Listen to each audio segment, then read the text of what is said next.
Experiencias paranormales, enigmas históricos, conspiraciones, leyendas urbanas, el mito de los ovnis y muchos otros misterios que perduran con el paso del tiempo forman parte de las voces del misterio. ¿Crees que estás solo? Siempre hay alguien al otro lado. Voces del misterio.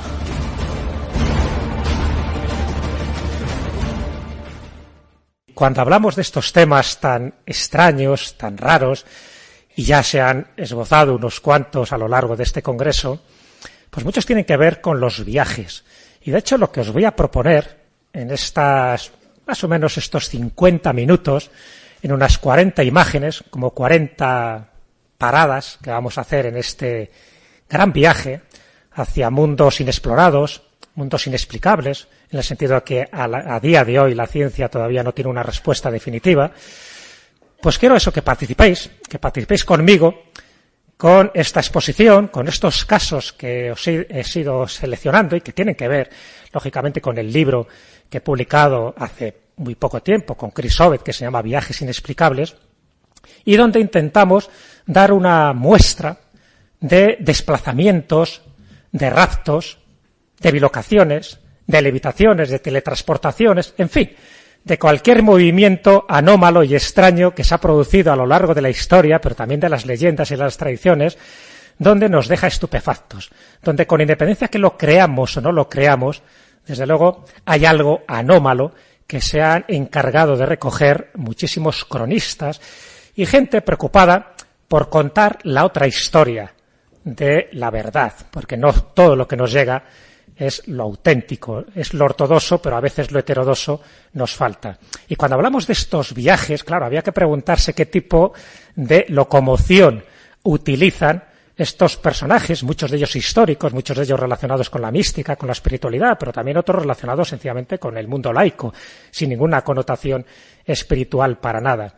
¿Qué tipo de locomoción utilizan estos viajes? Hombre, podríamos hablar de que habría, por una parte, los viajes literarios, los viajes oníricos, de los que también hacemos gala en el libro, que no es el tema, que no es lo que yo os voy a contar hoy, porque es apasionante y daría para otra conferencia.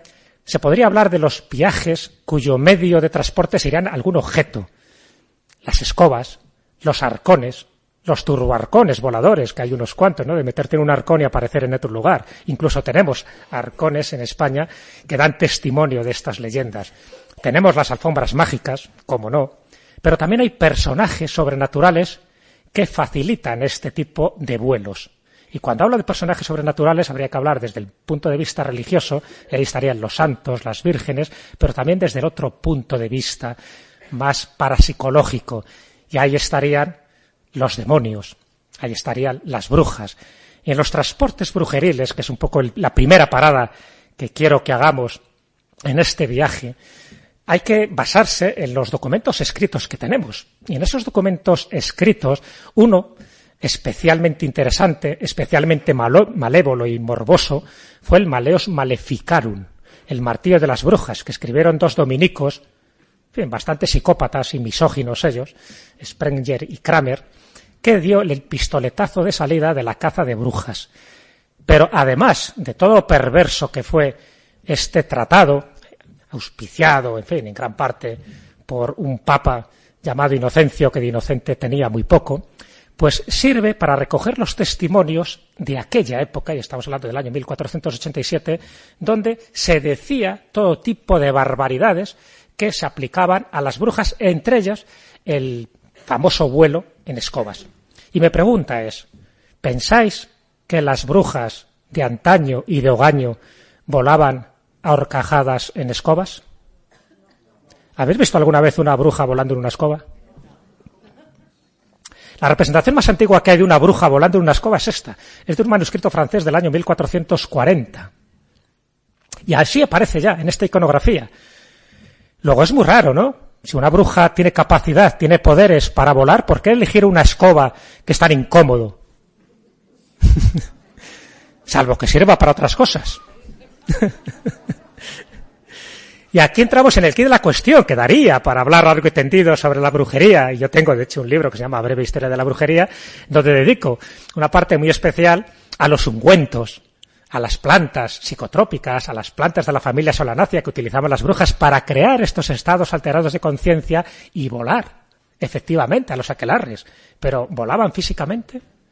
¿O tenían la sensación realmente de que volaban? Pero entonces, ¿qué pinta la escoba? Porque claro, había que aplicarse estos ungüentos de alguna forma. Y normalmente estos ungüentos entran por las partes más sensibles del cuerpo humano. Una de ellas serían las ingles, los sobacos. Otras, me imagino que los estáis imaginando. Y fijaros, cuando hablamos de los vuelos brujeriles, es evidente que hay que hablar de ellos, ¿no? A pesar de que fuera una fantasía, a pesar de que todo forme parte de esa descarada caza de brujas que hubo en su momento, y lógicamente, como se supone que las brujas eran sicarias del diablo, pues tenían que hacer cosas sobrenaturales, y el diablo las permitía volar a los aquelarres ayudadas de sus familiares. Los familiares eran como sus diablillos personales, que en algún caso, como el proceso de Zugarramurdi, eran sapos vestidos y desnudos, como así son descritos en el auto de fe de Logroño. Pero esos diablillos les posibilitaban el vuelo, y cuando no, pues iban con escobas, o si no, iban con otro tipo de artilugios. No siempre eran las escobas. Goya se hizo eco de este tipo de prácticas. Él estaba obsesionado con la brujería, es muy interesante.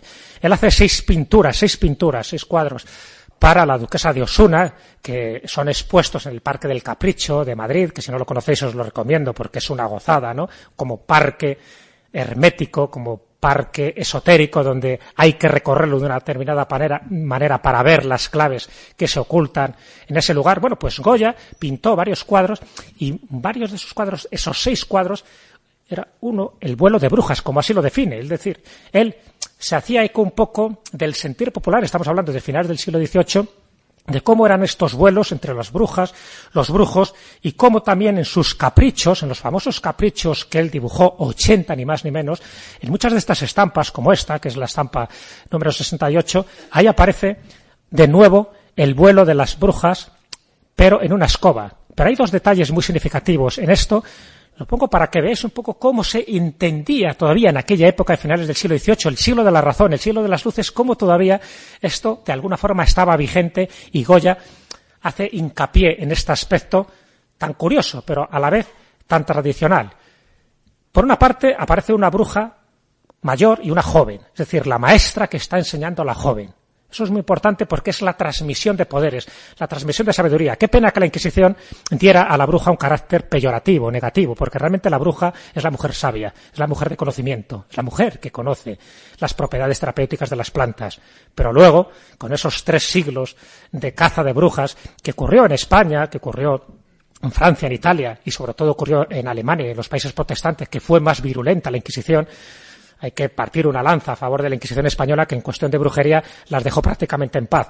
Apenas las persiguió y apenas las quemó porque se pensaban que eran alucinaciones de la mente. Sin embargo, en Alemania hubo hasta 25.000 ejecuciones por el delito de brujería, porque se consideraba delito. Bueno, pues veis que se pensaba que se transmitía en este caso iba a decir de madres a hijas, pero de maestras a aprendizas. Y en el caso de esta estampa de Goya aparece la maestra, que va delante, y aparece luego la joven, más lozana, que está aprendiendo los requisitos del vuelo brujeril. Pero fijaros que la escoba está al revés. No está en la posición correcta. ¿El por qué?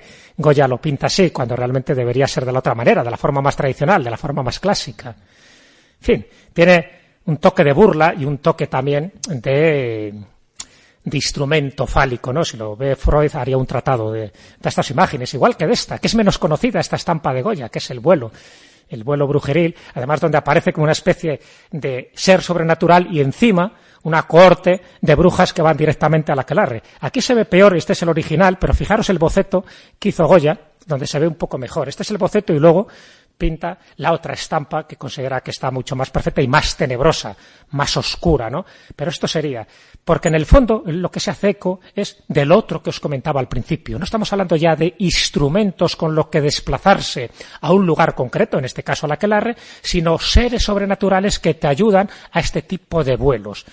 Y tenemos que ir al gran libro de demonología de Guazo, de 1607, 1608, es decir, de principios del siglo XVII, donde ya va recogiendo cómo se podía trasladarse, no con escobas, sino con cabrones, con perdón de la palabra, porque realmente ese es el nombre, ¿no? A estos cabritos que estaban un poco más desarrollados, y allí iban, porque en el fondo ya sabéis que el cabrón, el macho cabrío, era también un símbolo del demonio, de la persona que presidía luego el aquelarre, y se pensaba que ese era otro tipo de transporte. Bueno, ¿por qué os cuento todo esto?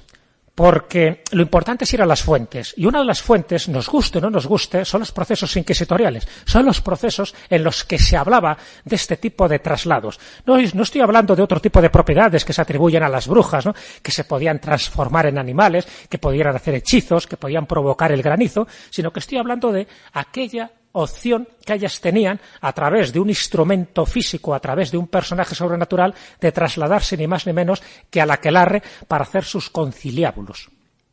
Y que luego eso ha quedado muy tergiversado a lo largo de la historia, porque sabemos que los aquelarres no eran tal como nos lo pintan, pero bueno, siempre había que exagerar porque había una insania, había una misoginia increíble, porque la caza de brujas, esto yo creo que es importante recalcarlo, la caza de brujas principalmente fue una caza contra la mujer, fue una caza contra el poder que ostentaba la mujer, no lo olvidemos.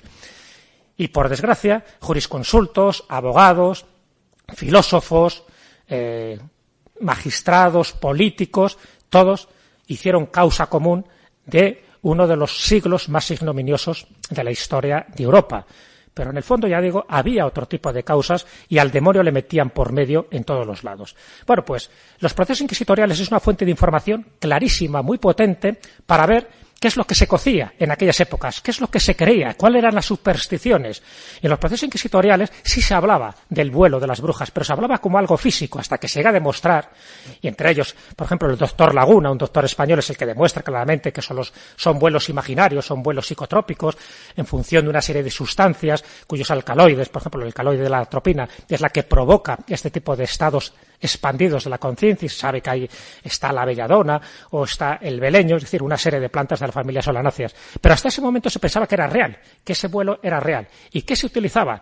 Bueno, pues en los procesos inquisitoriales, y he recogido uno de ellos, en el caso de Barahona, en Soria, un lugar típico de aquelarres, un lugar que generó muchos de estos procesos, pues había una serie de brujas, lo de siempre, ¿no? Se heredaba esa transmisión de las más mayores a las más jóvenes para que no se perdiera esa especie de ciencia sagrada, que luego ya digo queda satanizada. Entonces uno de esos procesos es contra Francisca Ansarona, la Ansarona que llamaban. Y lo que dice la Ansarona, evidentemente, pues muchos de sus testimonios eran fruto de la tortura, por lo tanto hay que tomarlo, ¿no?, como a título de inventario. Pero bueno, lo que dice Francisca Ansarona es que ella era, pues, discípula de Benigna de Morillas, y cómo la transmitió una serie de poderes, cómo la transmite una serie de conjuros para que se produzcan esto, los vuelos sobrenaturales. Y Francisca Sarona, ni corta ni perezosa, en ese proceso inquisitorial de 1527 que se encuentra en el tribunal, en los archivos del Tribunal de la Inquisición de Cuenca, porque Cuenca era la que tenía la jurisdicción en toda esta zona de Soria, pues cuenta directamente cómo ella y sus amigas iban a este lugar ayudadas por, bueno, pues una serie de efectos sobrenaturales, es decir, que según ella iban en escobas, pero también ayudadas por seres sobrenaturales al aquelarre, y que iban un par de palmos por encima del suelo. Un palmo, para que os hagáis una idea, es una especie de medida castellana, equivale a unos 20 centímetros. Luego en otros países equivale a 25, a 28, en fin. Eso de que el tamaño no importa, en este tipo de cosas sí importa, porque saber lo que es una vara en un sitio en otro, que se lo digan luego en el lecho nupcial a ciertas personas. Bueno, en el caso de la vara castellana son 20 centímetros, pues ir que diga 2 palmos. El ir 2 palmos encima os podéis imaginar que quiere decir que iban levitando, o sea, no iban sobrevolando por los techos, sino que iba una especie como de levitación directamente hasta el aquelarre. Y lo cuentan, y dicen cómo se producía ese vuelo, y además el conjuro que tenían que utilizar. Y uno de los que utilizan, yo lo he visto repetido en otros procesos inquisitoriales, porque decía algo así como de viga en viga, con la ira de Dios y de Santa María. Entonces tenían que decirlo continuamente en una especie de conjuro brujeril para, como un mantra, curioso también el poder de la palabra, para que tú te pudieras trasladar de un lugar a otro. Bueno, pues ahí tenéis el caso, esta piedra, es lo que llaman el confesionario de las brujas, que es el testimonio que queda actualmente de ese punto de aquelarres donde se juntaban y donde se provocaban todo tipo de hechizos, según decían estos procesos inquisitoriales.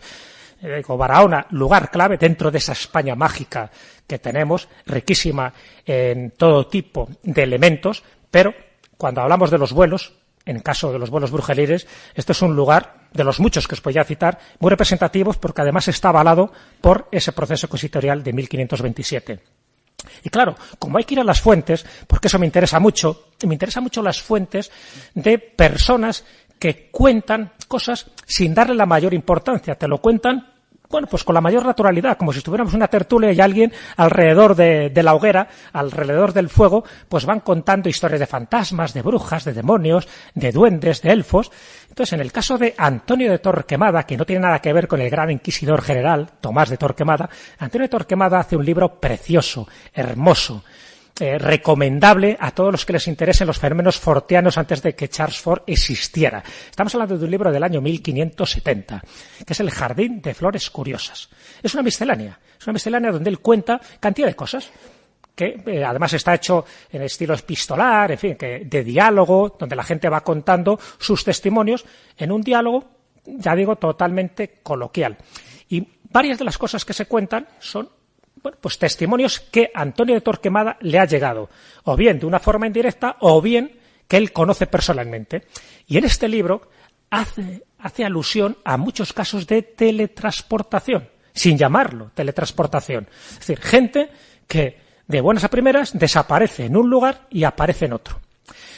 Y uno de los casos que él cuenta y que describimos en el libro de Viajes Inexplicables es de un niño que le llama, que yo lo defino como el niño atontado de Astorga. Astorga era la población leonesa donde él nació y por lo tanto conocía muy bien aquel lugar y en fin todos los fenómenos sobrenaturales que se producían.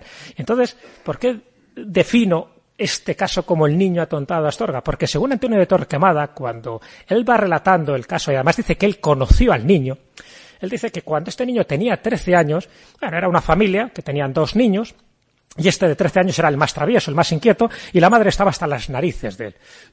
Y lo que cuenta es que como no paraba de estar quieto y se iba de un lado para otro, pues la madre no hacía más que decir, también de forma casi como un mantra, que ojalá se lo llevaran los demonios, que le dejara en paz, que demonio de chico. Pero claro, a base de decirlo, un buen día, cuando este niño de 13 años estaba en el corral de su casa de Astorga, ¡plop!, desapareció. Claro, la madre, el padre, el hermanito le buscan. ¿Qué ha pasado? ¿Dónde está este niño? No sabemos. Entonces, le buscan en todas las estancias del hogar, en fin, por supuesto, los vecinos. Nadie sabe absolutamente de este niño. La madre se preocupa porque va a decir, a ver si mi maldición ha surtido efecto. El hecho es que al cabo de un par de horas, no mucho más, al cabo de un par de horas, este niño aparece. Pero aparece con una especie de golpe seco en la parte alta de la casa, en el desván. Entonces suben inmediatamente a ver qué ha ocurrido y efectivamente allí ven el niño totalmente tirado en el suelo, arañado y casi como embobado, ¿no? No sabe muy bien lo que le ha pasado. Cuando por fin recupera el conocimiento, está bastante desnortado el pobre niño, cuando por fin recupera el conocimiento y le preguntan, ¿qué te ha pasado? ¿Qué ha ocurrido? Y lo que dice es todavía más alucinante, porque si era raro que entrara en el desván sin haber entrado por la puerta, es decir, es como si apareciera materializado en el desván de la casa, lo que cuenta todavía es más alucinante. Lo que cuenta este niño, cuando articula un poco las palabras, es que él estaba en el corral jugando y de buenas a primeras aparecen 2 hombres negros y espantables, tal como dice la crónica de Antonio de Torquemada, le agarran, le succionan, le llevan por los aires y, para más inri, le van frotando por un campo de espinos, que ya son ganas de torturar al pobre niño. Y entonces, pero con carcajadas de estos 2 hombres grandes y espantables, tal como se define. Entonces, le van arrancando por ahí, en fin, lógicamente, las ropas que llevaban quedan hechas jirones y él queda totalmente magullado. Hasta que el niño, claro, al ver tanto sufrimiento, tanto tormento, y no sabe muy bien qué le está pasando, invoca a la Virgen del pueblo. Y justo al oír estas palabras, estos hombres sobrenaturales y extraños, al oír estas palabras religiosas del niño, automáticamente le devuelven a su hogar y le depositan ahí como tirado, como una especie de piedra, ¿no? Y cuenta Antonio Torquemada, yo a este niño le conocí. Y reconozco que desde entonces ya no fue el mismo. Dice, se quedó totalmente atontado. ¿Qué vio? ¿Qué pasó? Bueno, no me extraña, ¿no? Esa experiencia traumática, pero lo cuenta junto con otro tipo de cosas, luego gastronómicas, en fin, cotilleos de Astorga, de León, de otros lugares que no le da más importancia, pero ahí tenéis un caso de teletransportación con la veracidad o la credibilidad de que dice Antonio Torquemada, y yo conocía a este niño, y la verdad que este ya no era tan niño, dice que quedó totalmente atontado, que por otra parte es una característica común del que sufre una teletransportación de este tipo. Yo conozco varias, incluso la del fraile Blas, ¿no? Que era un fraile de Alcantarilla en Murcia, que le llamaban el fraile Tomatera, que también dice que tenía poderes sobrenaturales y podía sobrevolar a varios lugares, entre ellos a la Aquelarre, porque también decía que tenía esos contactos brujeriles. Lo mismo, del fraile Blas, aquellos que le conocieron decían que ya era el mismo después de que tuvo aquellos traslados tan extraños y tan sobrenaturales. Es una constante. Pero, fijaros, en el caso de este libro, además que os voy a contar un caso muy, muy increíble, pero por terminar, un poco el hilo conductor del caso de Antonio Torquemada, de este Jardín de Flores Curiosas. Acordaros, el libro es de 1570. Bueno, pues, en el Malleus Maleficarum se cuenta un caso muy similar. El Malleus Maleficarum, que ya digo que es una especie de tratado, donde va recogiendo muchos testimonios, no deja de ser un libro de antropología de aquella época. Uno de los casos que cuenta el Malleus Maleficarum es el que relata San Pedro Damián. San Pedro Damián era un obispo de Italia, muy reconocido, os podéis imaginar, santo varón, llega santo. Entonces San Pedro Damián cuenta un caso del siglo XI, que es cuando él vivió, de un caso de un monasterio italiano que él conoció, donde un niño que ejercía allí labores más o menos domésticas, desapareció y apareció en un molino.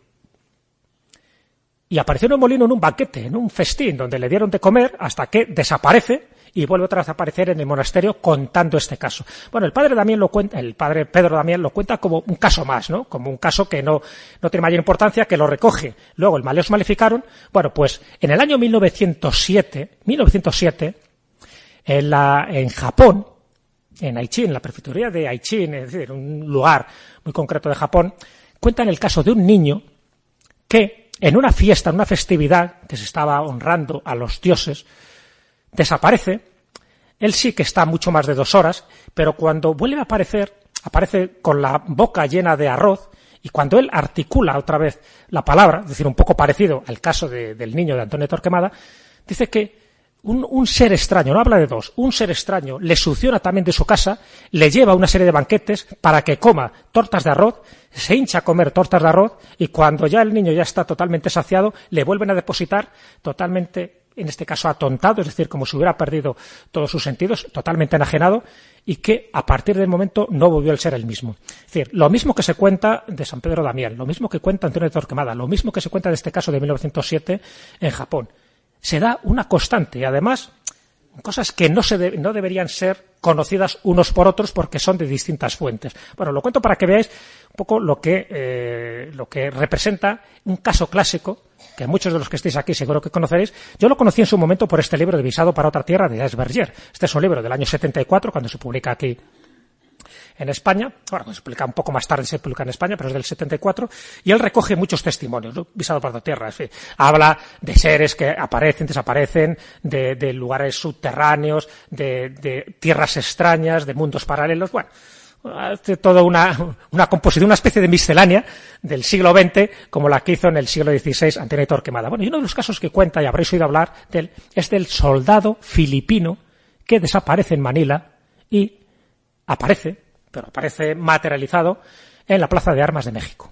¿Habéis oído hablar de la famosa desaparición? Es un caso clásico muy interesante, además con Jacques Bergier, igual que pasa con Peter Colosimo, con Berlitz, y ya no digo con Daniken. Hay que tomarlo con mucha tranquilidad sus datos, y si puedes ir a comprobarlos. Y yo es lo que intento. Tengo la mala manía de intentar comprobar estos datos. Bueno, pues en el caso de este soldado filipino me llamó mucho la atención porque se daban datos muy concretos.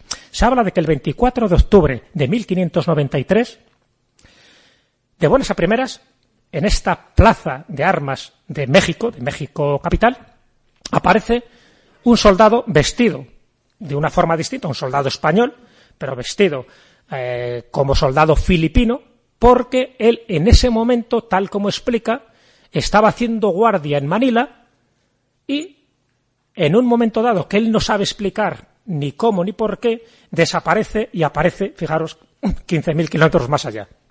Os podéis imaginar el revuelo que esto ocasionó. O sea, que aparezca un soldadito en esa época y que además él, lo único que hacía a cada uno que pasaba por allí era preguntarle, ¿dónde estoy? ¿Qué me ha pasado? Y la gente dice, ¿y tú quién eres? Y tú no vistes con el ropaje, con el uniforme adecuado. Bueno, dan cuenta a la Inquisición, evidentemente, ya sabéis que había tribunal de la Inquisición en México, estamos hablando de posesiones españolas, tanto Filipinas como México, y lo que ocurre es que al final le vuelven a trasladar a su lugar de origen. Pero antes revela una cosa muy significativa. Él da cuenta de que el gobernador de Filipinas, que era Gómez das Mariñas en aquella época, había muerto asesinado con un golpe en la cabeza.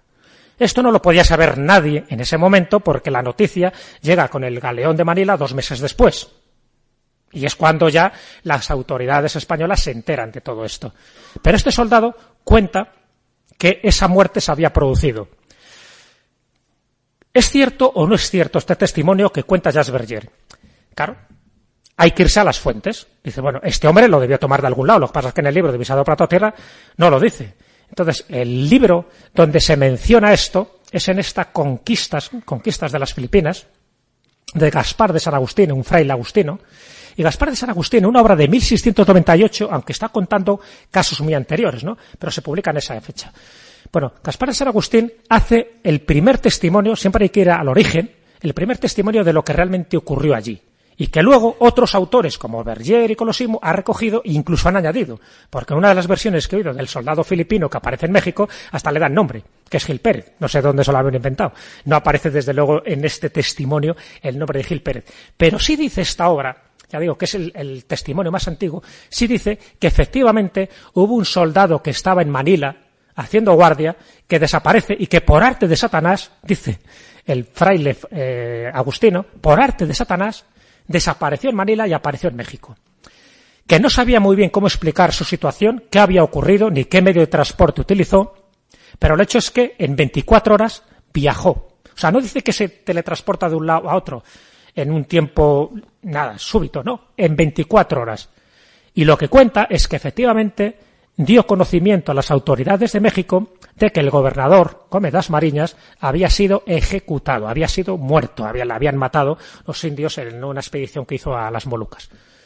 Esto luego se confirma, y esto lo cuenta, y está claro que el padre, Agustino, esta obra que estoy citando, no tenía por qué mentir. Lo cuenta como tantos testimonios de las cosas que se contaban en aquella época. Por eso lo llama Conquistas de las Filipinas, porque lo que habla es de la evangelización de estos padres agustinos en aquella zona, en fin, aparentemente tan hostil. Y ahí lo cuentan. Y luego se remite a una obra de Antonio de Morga, y en esa obra no cuenta lo del soldado filipino, pero sí habla de que unas brujas tenían la capacidad de transportar a la gente, y habla también de que no se sabe cómo se supo en el Reino de España la muerte del gobernador de Filipinas. No especifica por qué. Entonces, si juntas unos datos con otros, evidentemente en este caso estamos hablando de algo real, algo que sucedió, algo que no sabemos cómo ocurrió, ni siquiera se incoó un proceso inquisitorial, pero que lo cuente este hombre y que Antonio de Murga, que es anterior a él, también lo relate, no deja de ser llamativo. Pero para Mas-Inri, esta es otra de una versión más moderna de estas conquistas de las Filipinas, pero Mas-Inri, en una obra de ese mismo siglo, del siglo XVII, estoy hablando de John Aubrey. John Aubrey era un anticuario que le dio por hacer también una semblanza, unas biografías de determinados personajes famosos ingleses. Bueno, pues John Aubrey, en esta miscelánea, en una especie como diario que él va recogiendo, bueno, pues curiosidades, él cuenta que en el año 1655, un caso muy parecido, dice que un soldado que estaba en Goa, Goa es un pequeño estado de la India, que fue colonia portuguesa hasta hace muy poco, y además donde San Francisco Javier estuvo allí evangelizando, bueno, pues que en Goa un soldado desaparece y aparece en Portugal. No especifica dónde, suponemos que sea en Lisboa, pero que desaparece en Goa y aparece en Portugal. Muy parecido, esa teletransportación de muchísimos miles de kilómetros de un sitio a otro, pero él lo cuenta como algo distinto, no tiene nada que ver con esto que estamos diciendo. ¿Qué quiere decir? Que si buscamos fuentes y escarbamos y sabemos investigar y sabemos un poco analizar, ¿no?, lo que hay, y quitando el trigo de la paja, evidentemente estos casos de teletransportaciones, que aparecen como una pequeña reseña, no le da más de 5 líneas en su obra, en Miscelánea, pero hay casos que ocurren, hay casos que quedan ahí, esos casos forteanos, casos malditos, casos que quedan marginados, que nadie prácticamente le da importancia hasta que siempre viene alguien, lo rescata un poco del olvido y lo publicamos porque son testimonios, son, no sé si pruebas, pero son muestras de que realmente muchos de estos viajes, muchos de estos traslados no obedecen a causas naturales, que no sabemos lo que ha podido ocurrir ahí. Luego, si queréis, daré una pequeña explicación o por lo menos una pequeña conclusión de lo que yo creo que puede ocurrir en muchos de estos casos. Pero bueno, ahora estamos en este viaje, en estas paradas que os estaba diciendo, antes de que termine un poco esta charla, porque como veis hay cantidad de testimonios, pero he querido escoger unos cuantos que me parecen significativos y de varias partes. Y claro, cuando hablamos de libros de antropología, a mí especialmente me interesan mucho, porque que un antropólogo se meta también en estos vericuetos me llama la atención.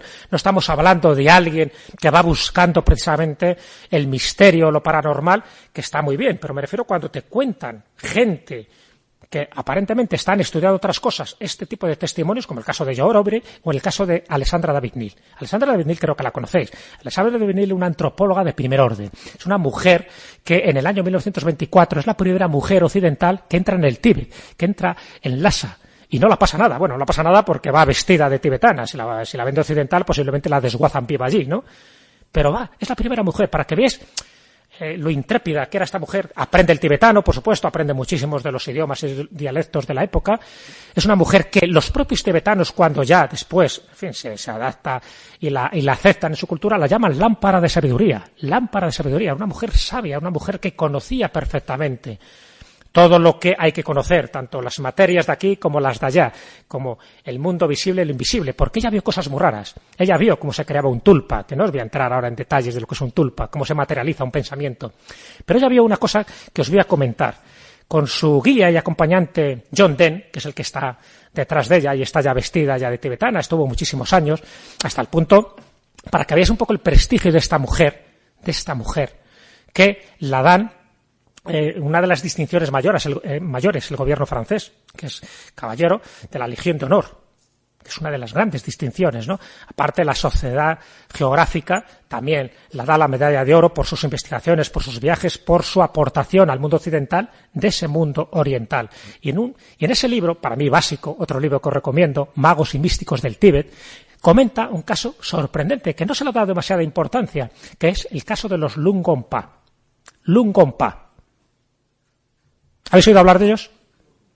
Bueno, unos lamas, ella lo cuenta de una forma increíble, ¿no? Ella los llega a ver 2 veces. Son unos lamas que tienen el poder de desplazarse a unas velocidades vertiginosas. Entran en trance, son unos lamas saltarines, son los Lungompa. Ella comenta que está en las llanuras tibetanas, con su guía y con una cohorte ahí de personas, ¿no?, que iban llevando un poco el carromato, y ve un punto negro a lo lejos. Ella coge los binoculares, como llaman, es decir, los prismáticos, y ese punto negro ve que se va acercando. Pero se va acercando, ve que hay alguien, es un ser humano, que da saltos, pero saltos casi acrobáticos. ¿Habéis visto la película Tigre y Dragón? Esa que dan unos saltos increíbles. Pues va dando unos saltos acrobáticos. Cuando le pregunta a John Dehn, a su guía, discípulo y también maestro lama, dice, ¿qué es? Dice, es un Lungompa. Dice, y no piense que se va a parar, va a seguir su camino, porque si usted le para y le despierta, posiblemente muera. Él está en trance, él reza una serie de mantras, de ejaculatorias, él hace una introspección para generar ese estado de altera de conciencia que le permite prácticamente ser liviano, que le permite adulterar, por decirlo así, la ley de la gravedad. Entonces ella ve poco a poco cómo se va acercando y efectivamente llega un momento que no necesita los binoculares, le ve ya físicamente, ve cómo pasa y lo describe de la siguiente manera. Dice que va vestido con las ropas lamas de lama tibetano y que con una mano va sujetando uno de los pliegues de la túnica, que es con la mano izquierda, y con la mano derecha sujeta un purva, que es un puñal ritual tibetano. Pero el purva es un puñal, pero daba la sensación como que con ese instrumento ella se apoyaba y daba esos saltos vertiginosos que le permitía pues avanzar muchísimos kilómetros en pocos segundos. Y ve que la mirada la tenía totalmente perdida en un punto fijo. Es decir, con los ojos abiertos, totalmente concentrado, meditando, en trance, y que eso le permitía ir a una velocidad como si no tocara prácticamente el suelo, a pesar de que eran saltos muy rítmicos. Y evidentemente no se paró y prosiguió su marcha. Esa fue la primera vez que vio a un Lungompa. La segunda vez que lo ve, meses después, ve a un Lungompa, pero esta vez sentado en una roca, totalmente desnudo y cubierto de cadenas. Y le pregunta a John Dehn, a su guía tibetano, ¿qué ha pasado? ¿Y este? ¿Por qué no está vestido? ¿Este por qué no emprende estos viajes? Le dice, tiene estas cadenas precisamente porque si no, son sus cuerpos tan livianos que podría empezar a ascender. Pero justo cuando se acerca Alessandra David-Nil, le ve y él emprende la marcha, la huida, y dice que se va oyendo a lo lejos el zumbar de las cadenas. Clon, clon, clon, clon. Es decir, no pudo dialogar con él, no pudo hablar con él porque tienen prohibido estos lamas mantener cualquier contacto. Curioso. Y te lo cuenta como tal, dentro de los miles de prodigios que se producen en el Tíbet, o que se producían por lo menos en la época en la que ella vivió.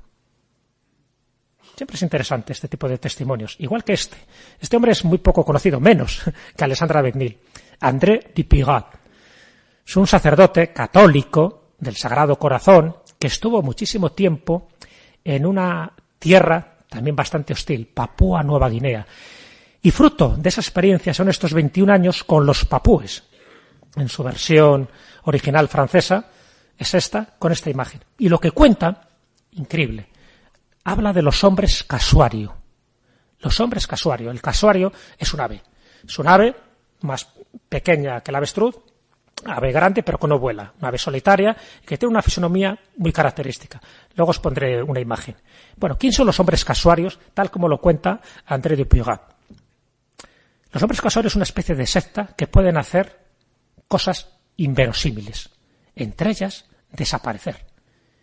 Viajar a velocidades de vértigo por montañas y valles y luego aparecer en la aldea que les dé la gana en un tiempo récord. Como él no se lo cree, se lo está contando una persona, un buen amigo suyo, evidentemente, él conocía, por supuesto, a los indígenas de esta zona, porque era solo de una zona, de una secta concreta, por decirlo así, de brujos. Y como él no se lo cree, lo que le está diciendo, dice, yo soy capaz de desmaterializarme en esta aldea y materializarme en la siguiente. Dice, vamos a comprobarlo. Lo cuenta este sacerdote, que ya digo que le estaba preocupado por otro tipo de cosas, ¿no? Van a esa aldea con este amigo suyo, con este brujo que formaba parte de esta secta de los hombres casuario, y efectivamente él, en un momento dado, cuando se produce, siempre de noche, es curioso, siempre de noche, igual que cuando Alessandra David-Nil decía que los Lungompa, cuando se producen este tipo de manifestaciones, vamos a llamarlas de levitación o de teletransportación, siempre es por la mañana o en los crepúsculos o el anochecer. Dice que son momentos claves en los que, por una cuestión a mejor gravitatoria, tienen más posibilidades estos lamas de producir este tipo de fenómenos o de efectos. Bueno, pues en el caso de los hombres casuarios tiene que ser por la noche también, en ese momento un poco crepuscular, que es el momento clave. Va a la aldea con este amigo suyo, con este brujo chamán, desaparece, él toma nota de la hora y le había dicho en qué aldea se iba a presentar, una aldea que estaba a unos cuantos kilómetros de allí. Andrés Dupuy-Gat va hacia esa aldea y allí comprueba, porque ya había colocado testigos y tal, y comprueba que efectivamente a la misma hora que desapareció de la aldea primera en la que él estaba, aparece en esa aldea segunda a varios kilómetros de allí y da fe con varios testigos que había colocado. Se queda asombrado, lo cuenta y dice, bueno, pues esto es lo que hay. ¿Por qué lo llaman los hombres casuarios? Porque los hombres casuarios, cuando desaparecen, cuando se desmaterializan, la parte de atrás de los casuarios tiene una serie de plumas y hacen un batir de alas muy característico. Es este, aquí le tenéis, ¿veis? Tiene un pelaje negro, con un cuello azul, con una protuberancia ósea en la cabeza. Entonces, el batir de alas, ya digo, ellas no vuelan, estas aves, es muy característico, y el color que dejan atrás en las plumas también es muy característico cuando emprenden un poco la carrera. Y se pensaban que estos hombres casuarios volaban en este tipo de casuarios, que se ponían a horcajadas en ellos y que se desplazaban con ellos. Entonces, de ahí que les llaman los hombres casuarios, pero nada que ver, por supuesto, con esto, sino una terminología que les parecía, por lo menos fonética, el sonido y la visión última que dejaban tras desaparecer este brujo de los hombres casuarios. Obra prácticamente desconocida, que no conoce ni en Francia, pero que te está relatando algo sorprendente. Un sacerdote católico que está haciendo de antropólogo, que está recogiendo esos testimonios, igual que Duchan Gersi. Duchan Gersi, gran explorador, viajero, hizo una serie de televisión Explorer, muy conocida. Él es eslovaco, pero de origen eslovaco, murió el año pasado, pero vivió muchísimo tiempo en el Congo belga y viajó muchísimo. Y uno de los sitios donde viajó fue Haití. Bueno, lo que cuenta de Haití es ya para quitarse el sombrero. Me río yo de las películas de zombies. Cuando tú lees este libro, Sabedores Invisibles, Es totalmente asombroso. Además que te cuenta casos de los hombres lobo, que según él son posesiones de los Loa Petro, en fin, un tipo de entidades que generan, ¿no?, esa situación en estas personas. Él te habla de los hombres voladores de Haití. Los hombres voladores de Haití. Y lo que te cuenta de los hombres voladores de Haití es para mear y no echar gota, porque en estos casos es sorprendente, ¿no? Bueno, básicamente os lo resumo. Duchan Gersi, que ahí le tenéis, ya en los últimos años, era muy curioso. Él quería comprobar todos los fenómenos extraños o paranormales que le ocurrían cerca de él, porque quería hacer de notario, quería dar testimonio de lo que nos rodea en este mundo, que es mucho más asombroso de lo que nos podemos imaginar siquiera. Y le cuenta esto, que habla con un sacerdote, y este sacerdote le dice que tiene un sacristán que es capaz, porque forma parte de una secta de brujos también, de brujos chamanes, que son capaces de hacerse invisibles, incluso de traspasar una pared. Y que este sacristán este sacerdote había visto al sacristán cómo había traspasado la pared. Duchan Gersi dice, preséntamelo, quiero conocerle, quiero que me haga una demostración. Al sacristán al final no le llegan a ver, él se tiene que ir de Haití, pero él sí recuerda un caso que le contó un lama en la India, cuando él tenía también ese lama la misma capacidad que se le atribuía al sacristán, que era traspasar paredes, traspasar muros sólidos. Y le pregunta Duchan Gersi, así lo cuenta en su libro, en Sabidurías Invisibles, ¿es posible traspasar una pared? Y el lama le contesta con otra pregunta. ¿Tú crees que es posible traspasar un bloque de hielo que traspase una túnica de tela? Dice, no. Dice, pero sí se puede hacer. Tú el bloque de hielo, caliéntale, se convierte en agua. Si lo calientas más, se convierte en vapor. El vapor puede pasar por la túnica. Luego enfría eso, lo convertirás en agua y luego lo podrás convertir en hielo. Dice, pues el cuerpo, le comenta el lama, nosotros tenemos dos cuerpos, uno el físico y el otro invisible, el astral, según dice él. Bueno, pues por el poder del pensamiento, si tú piensas que estás allí, automáticamente vas a estar allí. Que es un poco lo que dice también Juan Salvador Gaviota, esa novela de Richard Bach. Es decir, piensa que estás allí y automáticamente estarás allí. Evidentemente eso hace falta una disciplina, hace falta tener un poder mental increíble, como decía Rosana. Claro. Bueno, Duchan Gersi se queda con esa historia del lama que le había contado en la India, pero está en Haití. Vuelve a Haití y su objetivo, su empeño es decir, yo quiero ver a los hombres invisibles, quiero saber quién son. Al final, a través de muchas averiguaciones, indagaciones, encuentra a uno de esa secta que se hace llamar Saint Germain, curioso, se hace llamar Saint Germain, y le invita a una ceremonia. Y en la ceremonia, lo que cuenta, ya digo, es también increíble, porque ve cómo dos personas en esa ceremonia desaparecen. Y ve cómo otras personas, en fin, levitan, otras personas de alguna forma juegan un poco con la ley de la gravedad. Él da testimonio de todo esto, no sabe explicarlo, pero de alguna forma él entiende que muchas de las leyendas que a lo mejor nos están contando forman parte de relatos reales de gente que ha visto hacer estas cosas a personas que tienen un poder mental increíble. Y cuando hablamos de poder mental increíble, este es el sacerdote de esta obra, un experto, ¿no?, Jaskerul, el que le comenta, el que tenía ese sacristán que era capaz de traspasar paredes. Pues digo que los datos están ahí, los relatos están ahí. Y cuando hablamos de poderes mentales que tiene la gente que es capaz de hacer cosas increíbles, que ni siquiera podéis imaginar, y que me río yo de Matrix y de la pastilla roja, son los siddhas, con 2 Ds. Los siddhas son personas, lo cuentan en los textos védicos, personas que dicen que tienen 8 poderes específicos. Los poderes de los siddhas se llaman siddhis. Bueno, pues fijaros qué poderes tienen. Personas de carne y hueso. No estamos hablando de dioses, no estamos hablando de seres sobrenaturales. Son gente que ha trabajado, que ha educado su mente a tal grado que tienen una capacidad espiritual evolutiva distinta a los de los seres mortales convencionales. Y los siddhas, con sus poderes siddhis, con estos 8 poderes, según ellos, y según queda acreditado en cantidad de testimonios, no solo de la literatura védica, sino actuales, Sivananda, por ejemplo, el Swami Sivananda habla de los siddhas y dice de lo que son capaces. Dice que son capaces de cosas de este tipo. Por ejemplo, de hacerse grandes a voluntad, pero el tamaño que ellos quieran, o de hacerse tan pequeños como un átomo, y por lo tanto traspasar cualquier materia sólida. Que son capaces de hacerse pesados, y son capaces de hacerse livianos, flotar. Y que son capaces de conseguir lo que deseen, y por supuesto de hacerse invisibles y hacer cualquier cosa, ya digo, que os podáis imaginar. Son muy pocos, evidentemente, viven al margen un poco de la sociedad humana, son como los superiores desconocidos, son como la Armada Blanca, son como los que habitan en Agartha, Shambhala, lo que queráis, ahí podemos unir varios mitos. pero son seres que por sus capacidades, por sus contactos posiblemente con otros seres superiores, han alcanzado esa superioridad que les permite hacer cosas que para nosotros están vedados. Es decir, para un ser tridimensional de este planeta nos está vedado, pero para un ser que a lo mejor conoce la cuarta o la quinta dimensión ya es más fácil para hacer. Bueno, pues os lo comento porque está ahí plagada la literatura védica, la literatura india, plagada de este tipo de testimonios. Igual que los libros religiosos como el Kebra Negas, el libro religioso de los etíopes.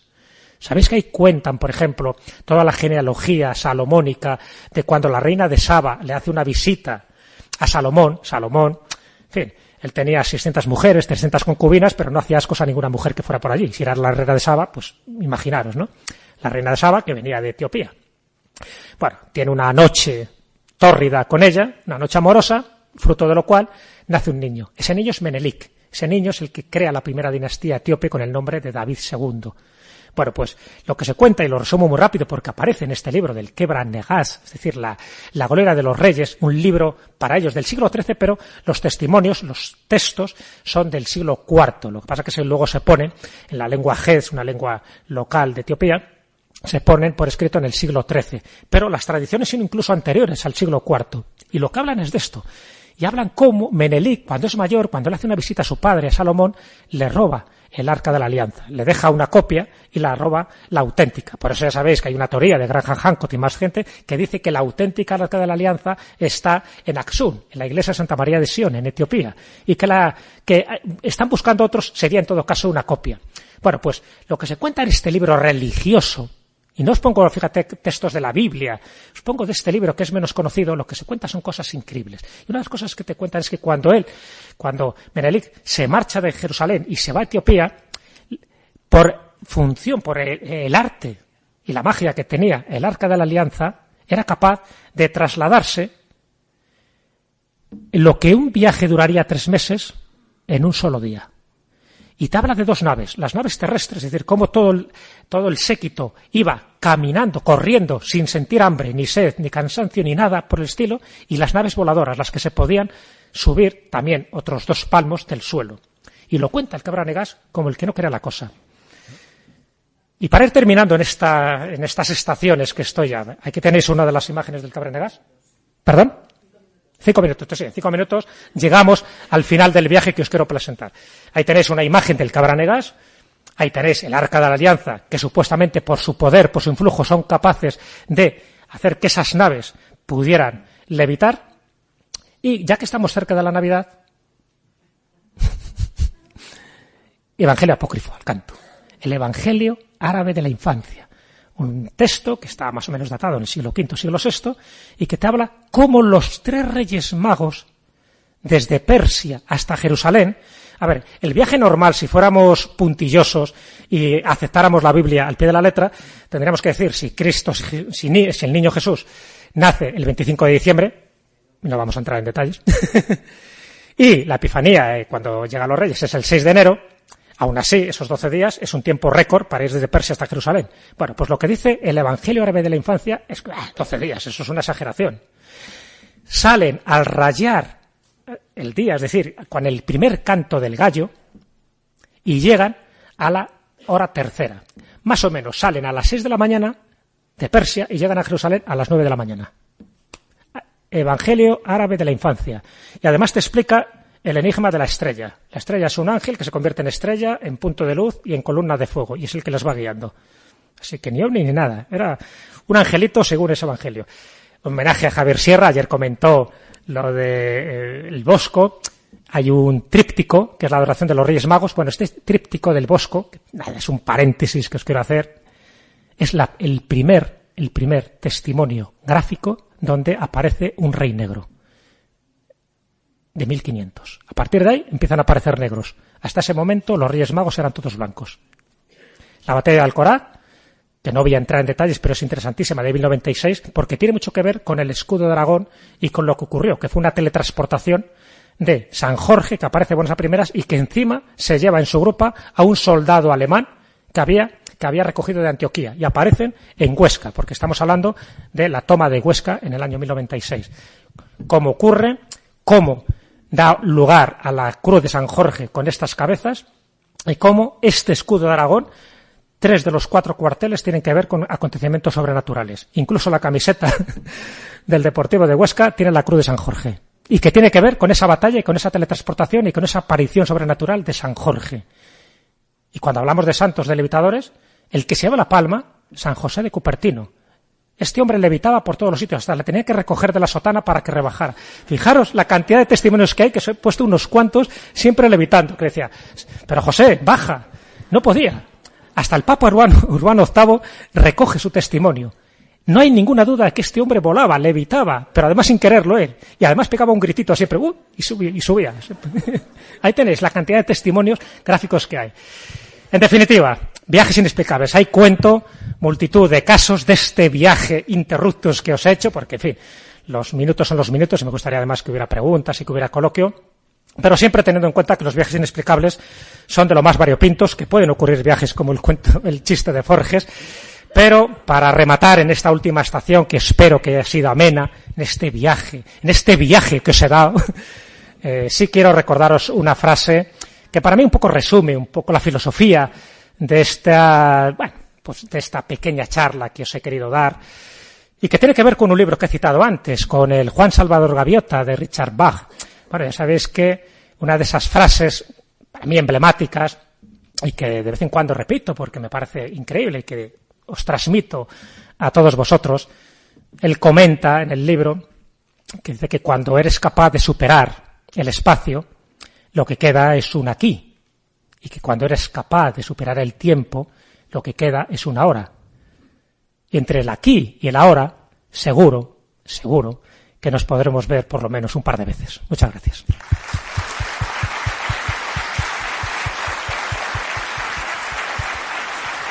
Gracias, Jesús. Empezamos el turno de preguntas. Pues hola, me alegra mucho que hayas nombrado a Alexandra de Vinale. Además es mi autora favorita, mi investigadora favorita. Ahí, vale. También, ¿no? También para mí. Mi favorita. Para mí es una mujer estuve en Vignes-Vins, al sur de Francia, hace años visitando su casa museo. Sí. Está su secretaria ya muy anciana. Y de hecho el viaje que hice a Tibet hace años fue precisamente siguiendo sus pasos. Y has nombrado a Sivananda. Bueno, tiene una versión del Hatha Yoga Pradipika, donde explica quizás por qué levitaban. Él cuenta que mediante los ejercicios respiratorios de aguantar la respiración, empujaban las impurezas de los canales de energía, los canales que son mismos de acupuntura. Y que luego podía, mediante ese mismo ejercicio de respiración, crear un gas que recorría los canales de energía y que, digamos, que hacían flotar el cuerpo. Yo lo explico muy mal, pero en el Hatha Yoga Pradipika hay textos que sí, que más o menos dan explicaciones incluso medio creíbles. Y nada, que me ha gustado muchísimo tu charla. Muchas gracias. Y que haya nombrado a mi autora favorita de... Bueno, pues me alegro que haya tocado tu fibra sensible, ¿no? Con estos personajes que para mí me parecen personas creíbles, que cuentan cosas increíbles. Yo creo que por eso me gustan este tipo de testimonios. Me gusta recoger testimonios de personas que se juegan mucho contando esto. Se juegan mucho su credibilidad, se juegan mucho su profesionalidad, y aún así te lo cuentan. Dan fe, dan testimonio de estas cosas. Evidentemente, claro que algo ocurre. A ver, claro que hay gente que tiene esta capacidad. No sabemos muy bien explicar, aunque por muchas técnicas que haya de respiración, de tal, todo lo que tú quieras. De hecho, decía Alexandra David-Néel que para conseguir ser un buen Lungpa hacía falta 3 años y 3 meses de prácticas continuadas. 3 años y 3 meses. Claro, ¿quién tiene esa fuerza? ¿Quién tiene ese poder para hacerlo? Pero los que lo consiguen, evidentemente, la mente, para mí es poderosísima. Yo estoy convencido que las levitaciones de San José de Cupertino o las de Fray Martín de Porres, Fray Escoba, eran reales. Estoy convencido, porque además los procesos de canonización de aquella época eran muy rigurosos. Es decir, había que buscar testimonios y fehacientes. ¿Pero por qué? Si son creíbles, ¿por qué ocurre esto? ¿Por qué la bilocación? ¿Por qué Sor María Jesús de Ágreda podía estar en su convento de clausura en Ágreda, en Soria, y podía estar evangelizando a los indios de Nuevo México? Y eso está también demostrado. Entonces, hay algo, tenemos que explicarlo de alguna forma. Y para mí, el gran poder de la mente es lo que explicaría muchísimas de estas cosas. Muchísimas. Más preguntas. Hola, buenos días, Jesús. Aquí. Sí. Gracias, como siempre ha sido muy ilustrativo, muchos datos que apuntar. aunque creo que la pregunta que te iba a hacer la has respondido un poco en parte ahora mismo. Que te has dejado pendiente de explicar, dar la razón por la que tú piensas que por ahí. Es que ya sabía que me ibas a preguntar eso, ya me estaba yo. La telepatía también existe, por cierto. Y claro, yo también me lo he explicado. Yo cuando analizo, investigo, cuento, divulgo todos estos casos, el primero que se hace estas preguntas soy yo. Entonces digo, esto es real. Claro, o nos están tomando el pelo. Claro, cuando digo nos están tomando el pelo es que estamos hablando de muchísimas tradiciones, de muchísimas culturas, de muchísimas épocas históricas, donde de una forma o de otra, yo creo que os he puesto unos cuantos testimonios de aquí y de allá, va recogiendo cosas de este tipo. Y he puesto una mínima parte, ¿eh? O sea, podría citaros infinidad de ellos. De hecho, en el libro tenéis muchos más casos, ¿no? Yo también me lo pregunto. Pero, dejando de lado, que eso sería también para mí un tema apasionante y para hablar largo y tendido, dejando de lado la ayuda sobrenatural, la ayuda de los dioses, la ayuda o la injerencia externa hacia el ser humano, dejando eso de lado, que, cuidado, que ya digo que para mí es un campo muy, muy atractivo, pero si miramos para adentro, es decir, si buscamos un poco el poder que nosotros tenemos, es que ese poder es increíble. Y es tan increíble que la gente que ha ejercitado mínimamente su poder mental, mínimamente, y muchos de los que estéis aquí seguro que lo habéis hecho, ya no digo con cursos de control mental, sino con otro tipo de terapias o ejercicios, con el yoga, con la meditación, mínimamente ves que la mente empieza a expandirse. Ya no digo que esa falacia de que utilicemos solo el 10%, que va, utilizamos mucho más, pero es verdad que aún así somos deficitarios, tenemos que utilizar mucho más nuestro poder mental, porque vamos viendo que podemos incluso trasvasar algo que es ilusorio y que hemos llamado tiempo. Y la gente, los profetas, tienen esa capacidad de ver cosas del futuro porque los que saben, los maestros, saben que el tiempo como tal no existe, que hay un presente continuo, que el pasado, el presente y el futuro se podría ver. Pero para poderlo ver tienes que salirte un poco de esta realidad, de este espacio-tiempo, de este mundo tridimensional. Y hay gente que tiene la capacidad. Y cuando tiene esa capacidad y puede hacer eso, puede hacer más cosas. Es que, precisamente, yo creo que esa es la explicación de muchas de las videncias. Exacto, ahí está. ¿Más preguntas?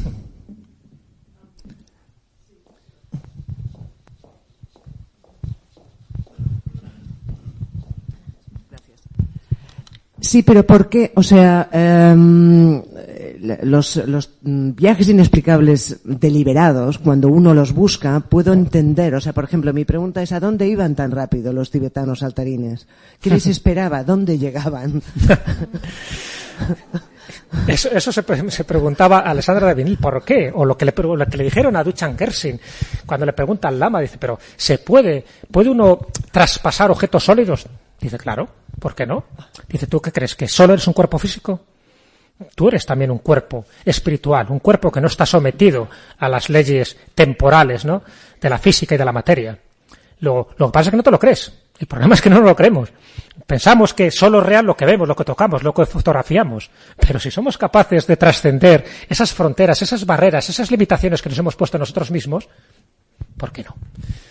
Y los que lo han visto, los que lo saben, no lo cuentan. Pero no lo cuentan por dos razones. Por lo inefable, es decir, porque no hay palabras para contar una experiencia de ese tipo. Y segundo, porque tienen más que perder que ganar. Porque ¿cómo cuentas a la gente que en general no cree en estas cosas, cómo le cuentas que no solo existen, sino que además tú puedes ser capaz de hacerlo? Entonces, lo mejor es mantenerte en el silencio. El que sabe no habla. Acordaros del famoso axioma, ¿no?, de los que realmente han traspasado esas fronteras, o mejor dicho, por utilizar una metáfora, los que han despertado.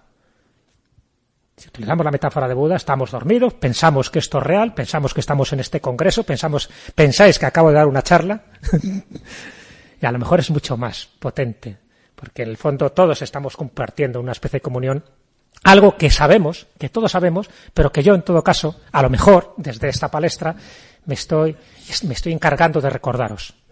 Pero nada más, pero todos lo sabéis. Entonces, claro que sí.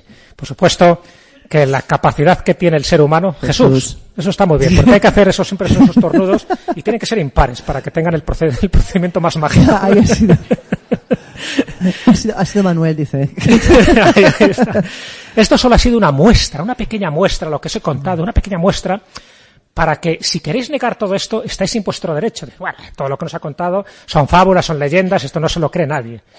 Pero si tenéis la mente abierta, las antenas desplegadas, que es lo único que os pido, desplegar vuestras antenas, ser tolerantes y admitir que todo es posible, o como decía M. Michel, uno de los grandes ufólogos, pero también le dio por los conocimientos místicos, dice, no creáis en nada, decía M. Michel, no creáis en nada, pero admitirlo todo. Cuidado, porque todo es posible. Porque a lo mejor el universo no solo es tan infinito como pensamos, sino no solo tan increíble como pensamos, sino que a lo mejor es mucho más de lo que podemos llegar a pensar. Es decir, esa sutilidad para mí es fundamental. Conocer estos casos yo creo que nos pone sobre la pista de que realmente hay algo más, de que realmente nosotros somos seres divinos, somos gente que tenemos un poder ilimitado. Lo que pasa es que como no lo sabemos, no nos lo creemos, pues bueno, pues ejercemos y hacemos nuestro papel en esta gran obra de teatro. Pero el que sabe, el que despierta, hace el papel, pero sabiendo que está representando un papel, no identificándose con el papel. Eso es lo que hacen los grandes lamas, los grandes yogis, los chamanes, los brujos, las brujas perseguidas por la Inquisición, las mujeres sabias. Cuando eso lo sabes, nadie ya te puede engañar. Entonces hay que buscar testimonios, hay que dar este tipo de pruebas para que la gente, a su manera y a su tiempo, cada uno vaya despertando. Y este congreso yo creo que es un buen ejemplo de despertar, de transmitir conocimientos y que de todos, de alguna forma, comuniquemos lo que sabemos de la mejor manera posible con estos viajecillos, que en mi caso os he dado. Abre tus oídos. Se escuchan sonidos extraños. Susurros del más allá invaden tu radio. La historia y el enigma se abren paso a través de las ondas. Los especialistas más experimentados se reúnen cada viernes en esta sintonía. Únete a nosotros, amante de lo desconocido. Voces del misterio. Tu voz.